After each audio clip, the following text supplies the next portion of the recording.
एक गांव में रतन नाम का एक गरीब व्यक्ति रहा करता था, जो दूसरों के खेतों में काम करके अपनी पत्नी का और अपना भरण पोषण किया करता था। एक दिन उसकी पत्नी सुनीता रोते हुए बोली, हमारे ऐसे हालात कब तक रहेंगे? पूरे गांव में सिर्फ हमारा ही घर ऐसा है जहाँ पर महीने में सिर्फ 15 दिन ही चूल्हा जलता है और बाकी के दिन भूखा सोना पड़ता है। चिंता मत करो सुनीता, तुम तो जानती हो कि मैं दिन रात दूसरों के खेतों में कितनी जी तोड़ मेहनत करता रहता हूँ। एक ना एक दिन हमारा वक्त भी जरूर बदलेगा। आप कब तक ऐसे ही दूसरों के खेतों में काम करते रहेंगे? कोई ढंग का काम क्यों नहीं ढूंढ लेते? मैं आपसे और स्त्रियों की तरह सोना चांदी नहीं मांगती, मैं बस इतना चाहती हूँ कि हम दोनों को पेट भर के भोजन तो मिल सके। ठीक है सुनीता, मैं आज दूसरे काम की तलाश करता हूँ। रतन कई दिन तक गांव में भटकता रहा, मगर किसी ने उसे काम नहीं दिया।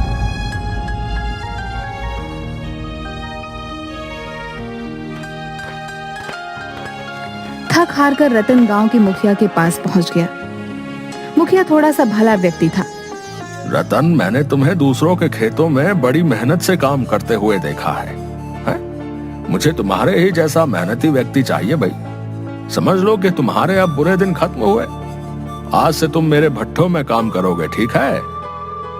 एक दिन रतन काम करते करते थक गया। उसे बहुत तेज भूख लग रही थी। रतन ने जगन के भोजनालय का काफी नाम सुन रखा था।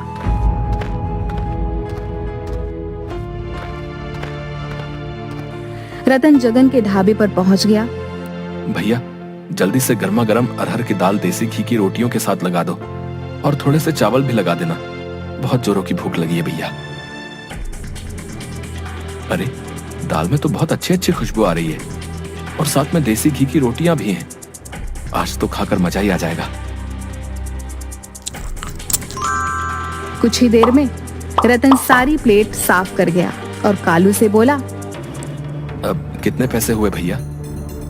आपने अरहर की दाल, देसी घी की रोटियां और चावल खाए हैं। कुल मिलाकर आपके पैसे हुए 1000 रुपए।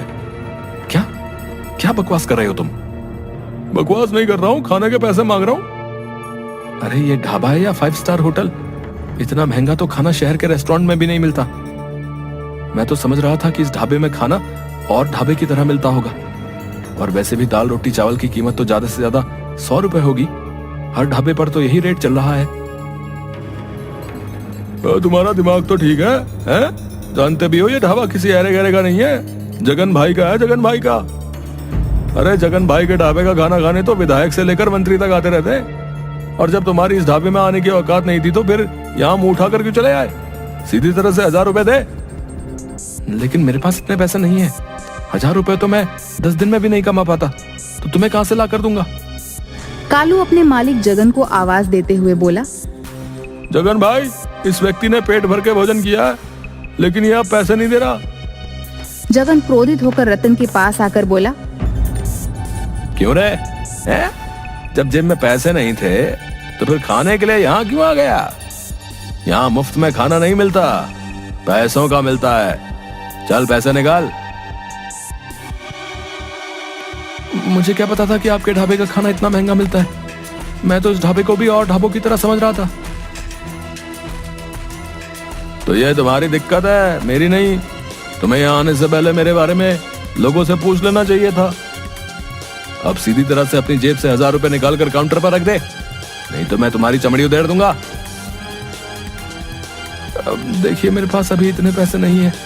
आप ये 100 रुपए रख लीजिए और मुझे कुछ दिन की मोहलत दे दीजिए। मैं धीरे धीरे करके आपके सारे पैसे चुका दूंगा। अबे यहाँ मैं लोन बांटने के लिए नहीं बैठा।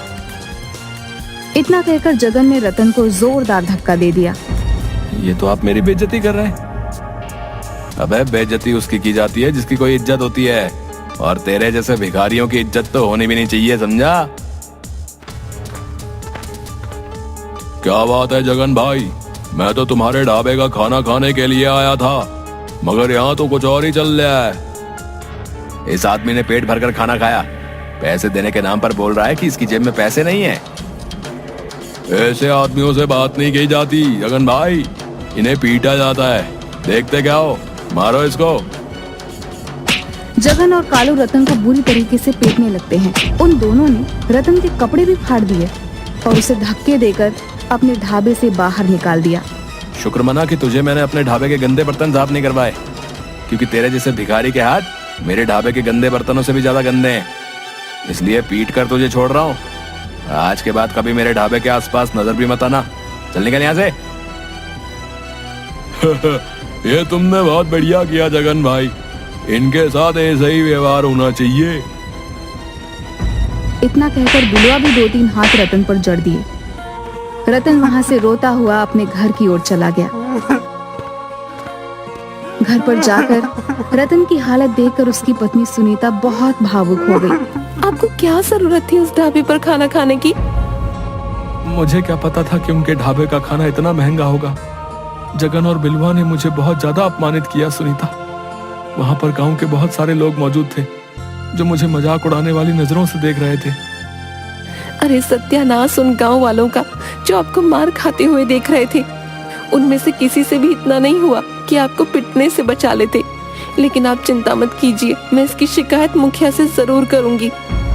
तुम सही कहती हो सुनीता, मैं बिलवा और जगन को छोड़ूंगा नहीं। अगले दिन रतन अपनी पत्नी सुनीता के साथ मुखिया के घर पर चला गया और सारी घटना मुखिया को बता दी। सुनीता, इसमें दोष जगन और बिलवा का नहीं है, इसमें दोष तो तुम्हारे पति रतन का है। सारा गांव जानता है कि जगन के ढाबे का खाना और ढाबों के खानों से अधिक महंगा है, क्योंकि उसके ढाबे का खाना अच्छा बनता है। जब तुम्हारे पति के पास पैसे नहीं थे तो इसे क्या जरूरत थी ढाबे पर खाना खाने की? ये क्या मुखिया, आप भी बिलवा और जगन की तरफदारी कर रहे हैं? तरफदारी नहीं कर रहा हूँ सुनीता, जो सच है उसका साथ दे रहा हूँ। अगर इनके पास पैसे नहीं थे तो क्या वो मेरे पति को कुछ समय की मोहलत नहीं दे सकते थे? उन्हें पीटने का अधिकार किसने दिया? हाँ, ये बहुत गलत किया जगन ने, लेकिन तू चिंता मत कर सुनीता, इस बारे में मैं जगन से जरूर बात करूंगा और बिलवा के कान भी खींचूंगा।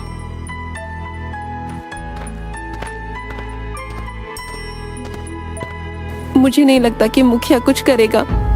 साफ साफ दिखाई दे रहा था सुनीता कि मुखिया बिलवा और जगन के पक्ष में बोल रहा था, लेकिन मैं अपने अपमान का बदला जरूर लूंगा सुनीता। मैं चुप नहीं बैठूंगा। तो आप क्या करेंगे? आप अच्छी तरह से जानते हैं कि जगन धनवान है और उसके गांव में अच्छी जान पहचान भी है, और आपकी पहचान गांव में सिर्फ एक मजदूर की है। अरे हम दोनों के पास तो खुद की खेती भी नहीं है। हम दोनों तो खुद दूसरों के खेतों पर काम करके अपना पेट पालते हैं। जो भी हो सुनीता, अब मैं गरीब हूं तो इसका मतलब ये नहीं कि मैं चुप हो जाऊं। आज अगर मैं चुप हो गया और मैंने कुछ नहीं किया तो गरीबों के मुंह पर एक तमाचा होगा। मैं बिलवा और जगन को दिखा दूंगा कि अगर गरीब अपनी पर आ जाए तो क्या नहीं कर सकता। इतना कहकर रतन क्रोधित होकर घर से निकल गया। इधर मुखिया जगन के ढाबे पर पहुंचकर बोला, तुम्हारी बड़ी शिकायतें आ रही हैं जगन। किसकी इतनी मजाल जो मेरी शिकायत आपसे करे? कल तुमने रतन को बुरी तरह से पीटा था ना? वो अपनी पत्नी सुनीता के साथ तुम्हारी शिकायत लेकर आया था मेरे पास। अरे तो उसने पिटने वाले काम भी किए थे मुखिया जी।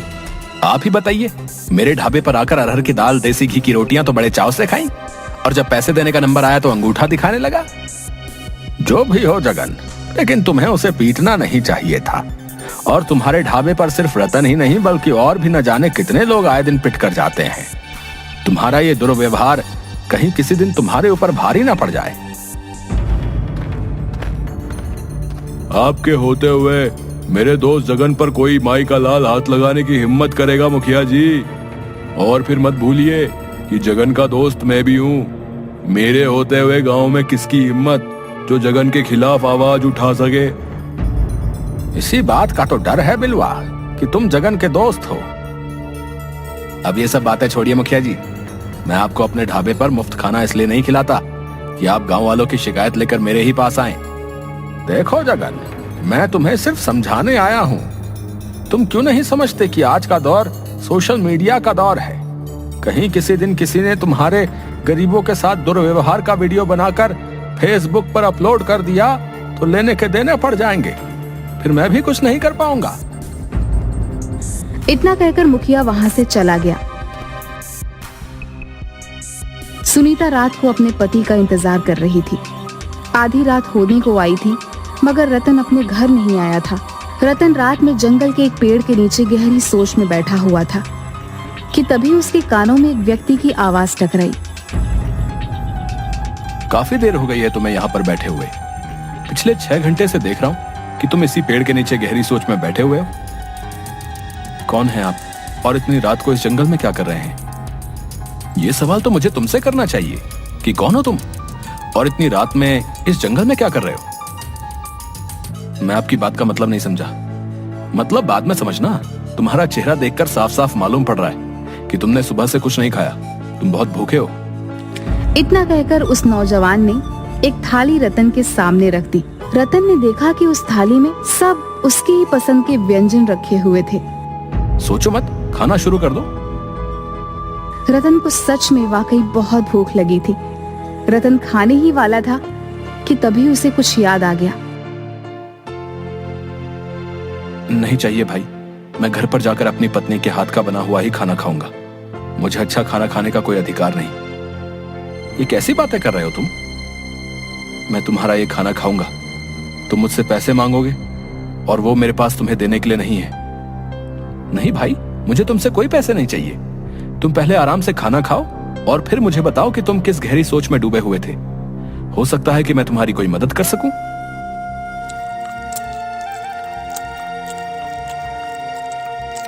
खाने के बाद रतन उस व्यक्ति को अपने साथ हुए अत्याचार की सारी घटना बताने लगा। तुम्हें पता है तुम कहां हो? मैं जंगल में हूं। नहीं, तुम जंगल के अंदर उस भूतिया जंगल में हो जिसे भूतिया जंगल के नाम से बुलाया जाता है, जहां पर लोग दिन तक में आने से डरते हैं। भाई, उस व्यक्ति की बात सुनकर रतन के चेहरे पर डर झलकने लगा। अचानक उसे याद आया कि वह गुस्से में इतनी दूर पैदल चलता हुआ यहाँ तक आ गया था कि उसे अब याद भी नहीं रहा कि वह जंगल के अंदर भूतिया जंगल में पहुंच चुका था। डरो मत, हम कोई भूत प्रेत पिशाच नहीं है। हम साधुओं की संतान हैं। इस जंगल में सिर्फ साधु और उनके परिवार ही रहते हैं। हम लोग बाहर की दुनिया से ज्यादा ताल्लुक नहीं रखते, क्योंकि हमारा सारा ध्यान ईश्वर की तरफ ही होता है। तुम्हारी बात सुनकर मुझे बहुत बुरा लगा। तुम बताओ, तुम क्या चाहते हो? मैं एक ऐसा ढाबा खोलना चाहता हूँ जहां पर हर गरीब सिर्फ 10 रुपए देकर अपना मनपसंद भोजन कर सके और उसके साथ अपमानजनक व्यवहार ना किया जाए।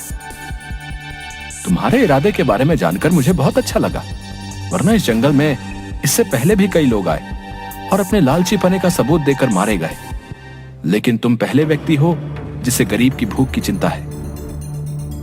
इतना कहकर उस व्यक्ति ने अपना हाथ जैसे ही घुमाया, उसके हाथ में एक बड़ी सी थाली आ गई। उसने वो थाली रतन को पकड़ा दी। ये जादुई थाली है, याद रखना। इस बारे में सिर्फ तुम अपनी पत्नी को बता सकते हो और किसी को नहीं। इस थाली के सामने खड़े होकर तुम जिस भोजन का नाम लोगे, वो भोजन स्वयं अपने आप इस थाली में आ जाएगा। मगर याद रखना, जिस दिन तुमने 10 रुपए से ज्यादा ग्राहकों से वसूले, उस दिन इस थाली का जादू समाप्त हो जाएगा। रतन रात के समय बड़ी सी थाली लेकर अपने घर आ गया।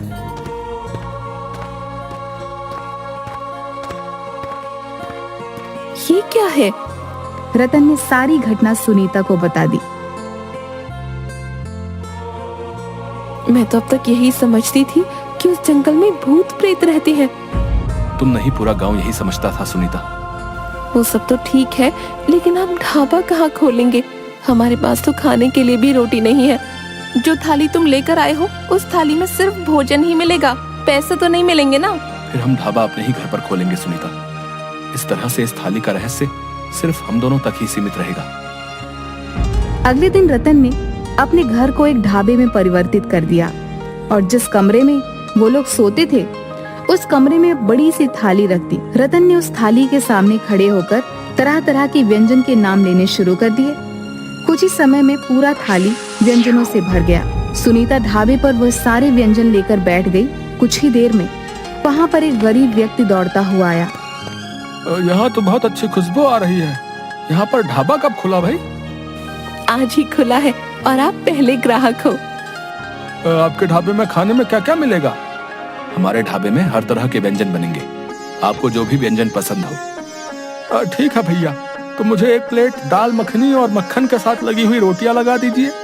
रतन ने वह व्यंजन उस व्यक्ति के सामने रख दिया। दाल मखनी खाकर वह व्यक्ति बहुत खुश हो गया। भाई वाह, मजा आ गया। दाल मखनी तो बहुत से ढाबों पर खाई, लेकिन इस ढाबे की तो बात ही कुछ अलग है। कितने पैसे हुए? 10 रुपए। क्या, सिर्फ 10 रुपए? हाँ, सिर्फ 10 रुपए। और तुम्हें और तुम्हारे परिवार का जब भी खाने का मन करे चले आना। यहाँ पर 10 रुपए में आपका मनपसंद व्यंजन भोजन पेट भरकर एक थाली के रूप में मिलेगा। और हो सके तो अपने उन गरीब भाइयों को भी यहाँ पर लेकर आना जिन्हें अच्छा भोजन नहीं मिल पाता। रतन की बात सुनकर वह व्यक्ति खुश होता हुआ वहां से चला गया और उसने सारे गांव में रतन के ढाबे का ढिंढोरा पीट दिया। कुछ ही दिनों में रतन के ढाबे पर गांव वालों की भीड़ लगने लगी।